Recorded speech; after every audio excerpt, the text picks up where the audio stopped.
welcome back to the All Purpose Pod for an all purpose life, wherever you are and however you're listening to They Call Me Mr. You, the podcast. Thanks once again for making us a part of your morning, your day, and your week. We're your weekly mirror check before you change the world. You can find us on all of the social medias at They Call Me Mr. You, MISTAYU or MRYU.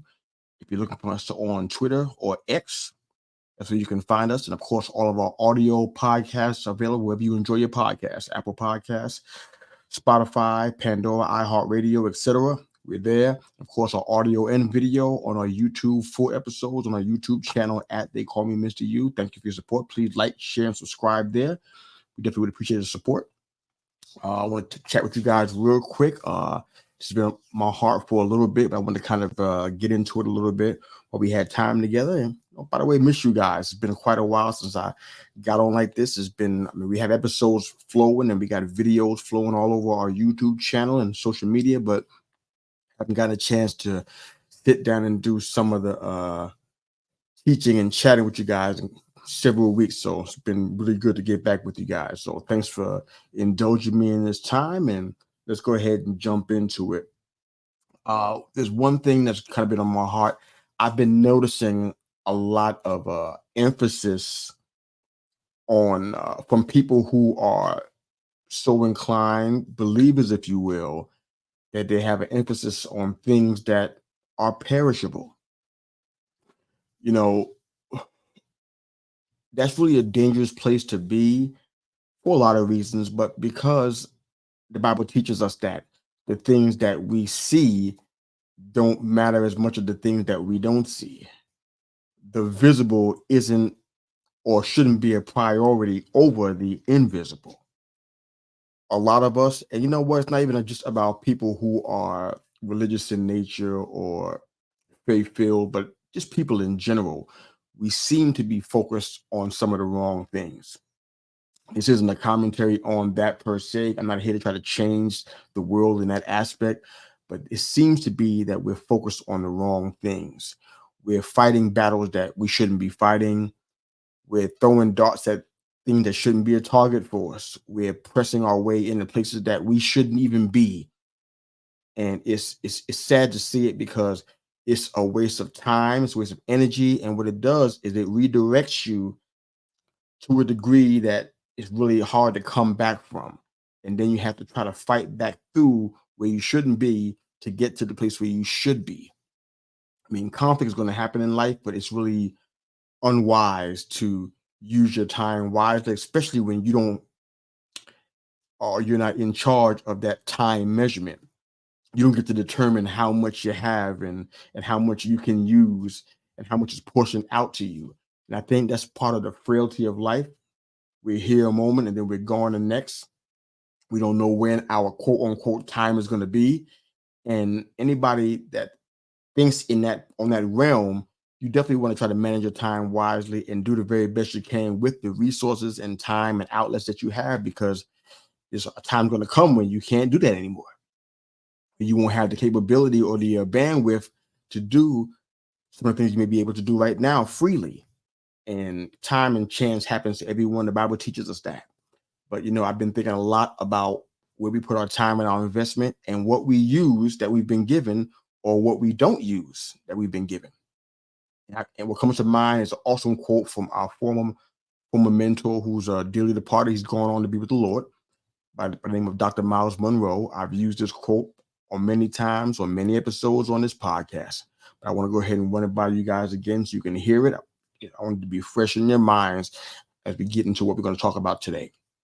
But it says, the wealthiest place in the world is not the gold mines of South America or the oil fields of Iraq or Iran.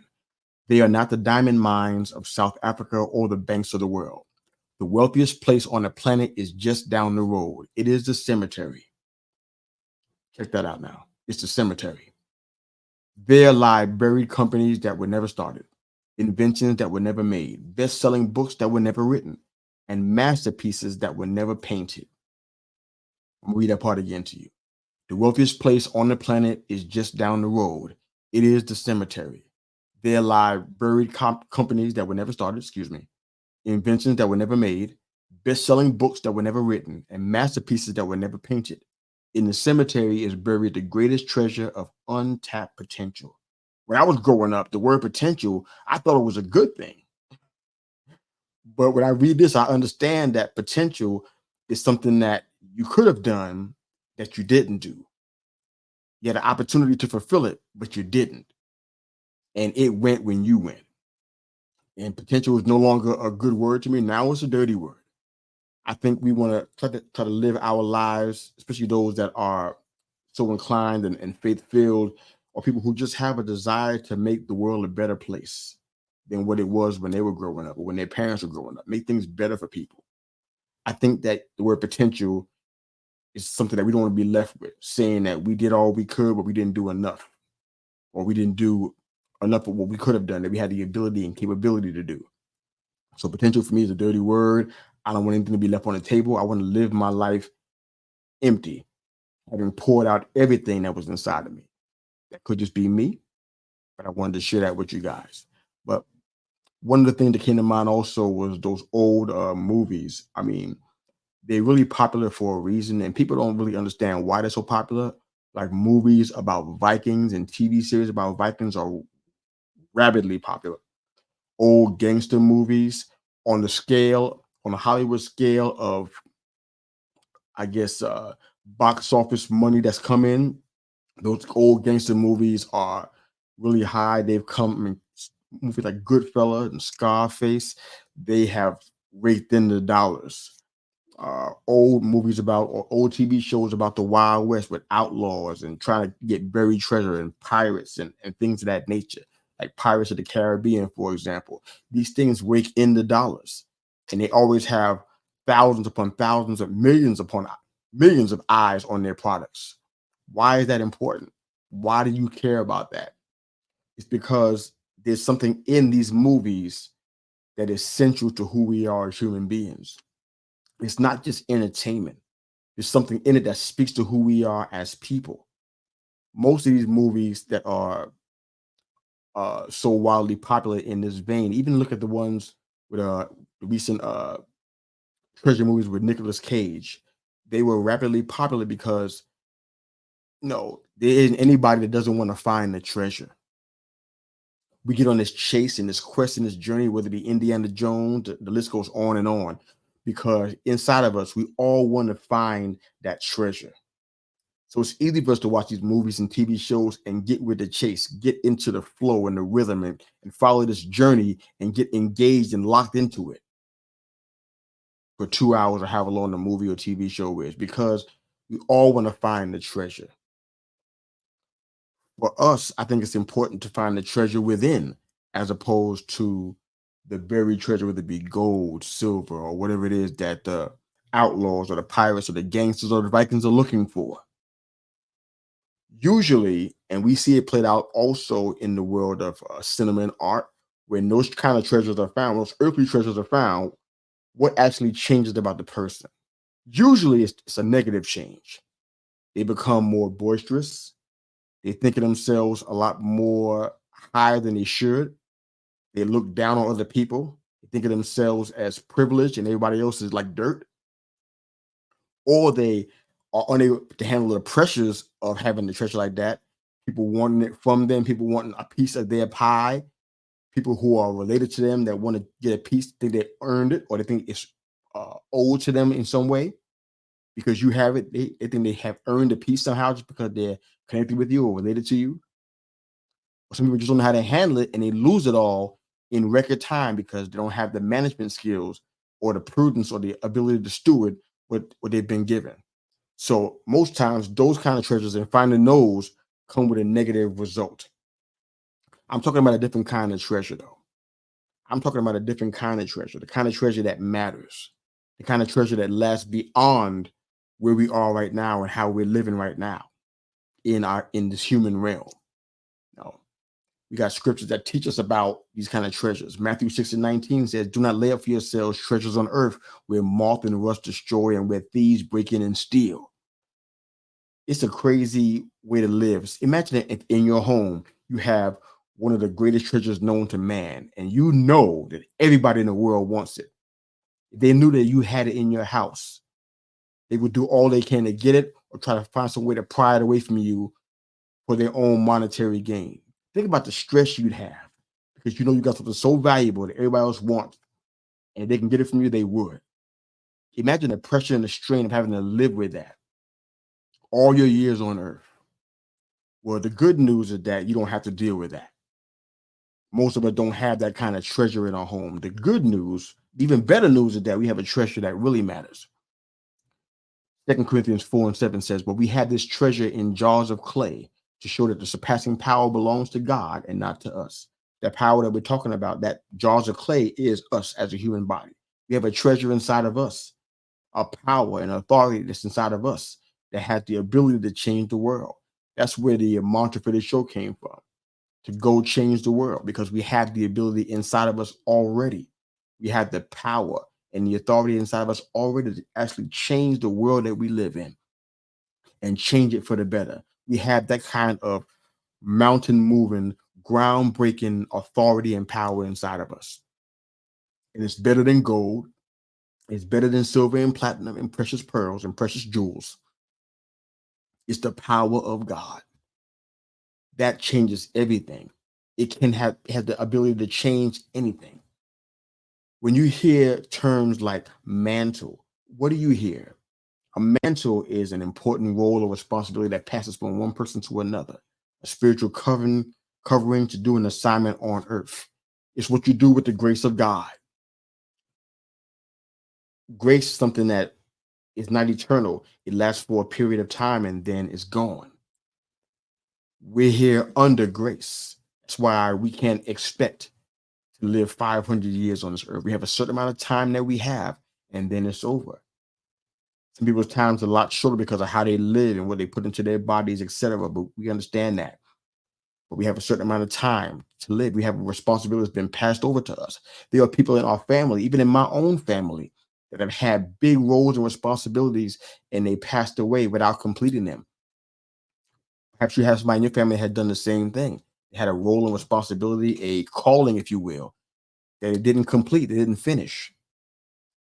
And it says a lot about us when we understand that, but we don't pick up the responsibility. We don't want the weight or the burden to do what has been left unfinished.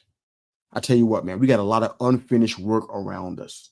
If you look around, you can see it. If you don't see it in your house, maybe you can see it in your ministry, maybe you can see it in your family life, maybe you can see it in your workplace. There's a lot of unfinished work around us, and it's not a good situation. Have you guys been familiar with the parable of the talents in Matthew 25? One of the reasons why one of the servants was condemned the way he was because he violated the faith and the trust of his leadership. He willfully hid a talent in the ground rather than put it to work, steward it, gain interest from it, and build upon it the way he was instructed. He buried it out of fear. What does it mean to bury? It means to cover and to conceal from sight, to put it out of your mind, to cause it to be insignificant by assigning it to an unimportant location. What does that mean? What that basically means is that where you put it tells the world what you think about it. Where you put that responsibility, that obligation, tells the world what you think about it. We do that all the time. We do that with people. We do it with relationships. We put them in places where we think they should be. It could be an unimportant location, a place of less significance. But we put them there because we think they're insignificant or we treat them as such. And that's just wrong. We do that with money. We do it with family in a lot of places. We do it with the calling that's on our life. We put it in an insignificant place. We put it into a nightstand rather than put it to work. We put it into a closet rather than put it to work because we don't see it as significant and meaningful. We try to bury it. Several years back when I was doing, well, I was out of the R&B and hip hop game by this time. I was doing gospel and leading worship and traveling with an international ministry, just doing worship and leading people in song and writing songs and the whole 9 yards. And we did a song, or as a matter of fact, we did a series of songs with a very popular female artist. I shared her name on the show, but today I'm not going to do that. So if you go back and you hear those episodes, you'll know who I'm talking about. Or if you talk to me personally, you know who I was talking about. But we did a concert with this female artist. Like I said, insanely popular, one of the best female artists of all time. Has a voice that was incredible and still does. We did a performance with her at a religious organization. It wasn't Christian by any stretch of the imagination. It was another religion, which I won't go into that detail either. Not what I believe whatsoever, but we did go ahead and take that gig, and we did that there. And the funny part about it was that we were so excited about singing with her because she's a legend. She was a legend even then, years ago. She's a legend now. And we were so excited as a choir to be singing with her, as a praise team to be singing with her, and to be able to, I guess, put that on our resume and say we sung with the great. And we were so excited, and we were getting ready. We were kind of nervous because, man, we're going to sing with so and so. And then we got word from one of her representatives that we are going to sing with her, but she'll be on the platform, on the stage, in front of all the people in the building, in the audience. We're going to be behind a black curtain to the distance, away from where she's going to be at. We didn't understand at first, but we realized that we were being buried. To put it mildly, we were being concealed from sight. This famous artist clearly didn't want us to be at the forefront of her performance. We would back her up from a sound quality standpoint, as a vocal standpoint, but she didn't want us to be seen. She only wanted us heard. We were being buried. It was pretty painful to be buried when we know we had something to offer. We had something of value.